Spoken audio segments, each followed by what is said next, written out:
Так, очередная неисправность парктроника. Поворачиваем ключ, включаем заднюю передачу, и у нас сразу пищит парктроник, дает знать, что неисправен какой-то датчик.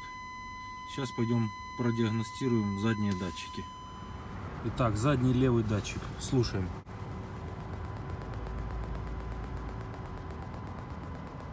Трещит, рабочий. Второй, слушаем. Трещит, рабочий.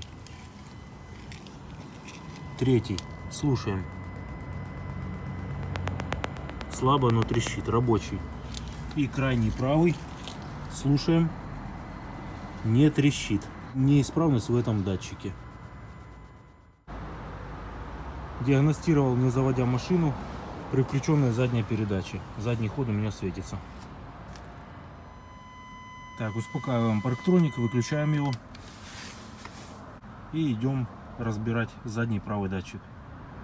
Так, для доступа к разъему заднего правого датчика поддеваем крышку, заглушечку, отстегиваем ее, откладываем и левой рукой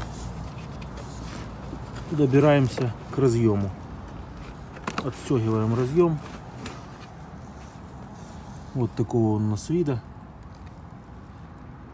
И вон на одном из контактов видно зелень. Так, обрабатываем контактным спреем.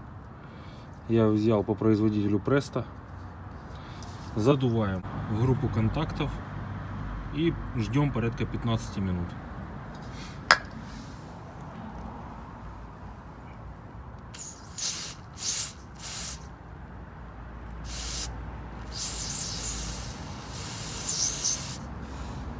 Готово.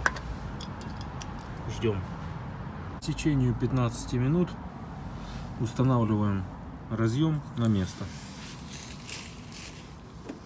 Одной рукой.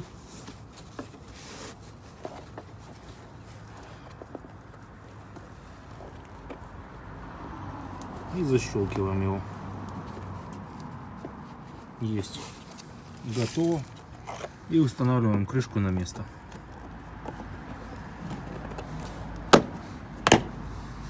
Готово. Идем проверять. Так, поворачиваем ключ зажигания в предпусковое положение. Включаем задний ход.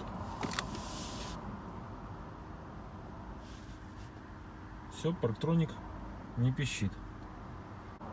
Проблема была в оксидации одного контакта на правом заднем датчике парковки, а точнее на его разъеме. И еще раз активируем задние парктроники, включаем заднюю передачу и идем слушать правый задний датчик. И слушаем.